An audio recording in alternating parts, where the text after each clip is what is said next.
10 साल हो गए थे परदेश में काम करते हुए। पहला साल कर्ज उतारने में और दूसरा तीसरा साल बहन की शादियों की भेंट चढ़ गया। चौथे साल कुछ करके आने का सोचा तो पापा की तबीयत खराब हो गई, नहीं आ पाया। यहां तक कि पापा दुनिया छोड़कर चले गए तब भी नहीं आ पाया। बूढ़ी माँ घर में अकेली थी। आने का सोचा लेकिन कोई बचत नहीं थी, तो फिर परदेश से हिम्मत नहीं हुई कि इतने साल परदेश में रहकर खाली हाथ कैसे जाऊं। लेकिन माँ की जिद और बहनों ने कहा कि भाई आ जाओ, हमें कुछ नहीं चाहिए, बस आ जाओ कहा तो हिम्मत बढ़ी।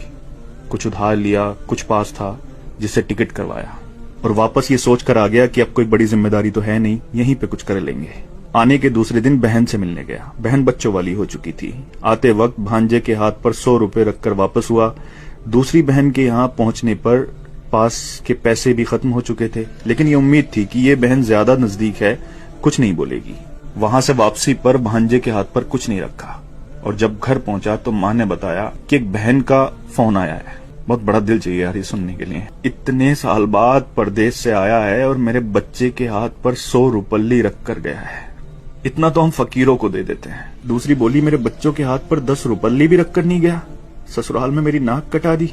ये सब सुनकर मैं सुन्न रह गया और अब अपनी 10 साल की कमाइयों का हिसाब लगा रहा था।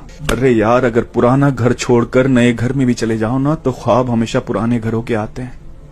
और एक परदेसी तो अपना सब कुछ छोड़कर चला जाता है अपनों के लिए, अपनों को बसाने के लिए। लोग मेहनत करके पैसा कमाते हैं, लेकिन परदेसी मेहनत के साथ साथ अपनी उम्र को बेचकर पैसा कमाता है। किसी खुशियों में नहीं आ पाता, किसी की मैयत में नहीं आ पाता। सच पूछो तो हमारे सीने में दिल किस तरफ है ना, ये एक परदेसी ही बता सकता है। क्योंकि जब वो अपनों को छोड़कर जाता है ना तो सीने में वही तकलीफ होती है जहां दिल होता है। जुल्म नहीं करते अपने लोग ये कहकर कि तुमने परदेश में रहकर हमारे लिए किया ही क्या है। अरे कसम खुदा की, अगर तुम्हें एहसास हो जाए, अंदाजा लग जाए ना कि उसने परदेश में रहकर तुम्हारे लिए क्या किया है, तो इस जुबान को कटवाना पसंद करोगे, लेकिन कभी उसकी कुर्बानियों के खिलाफ बोलना पसंद नहीं करोगे।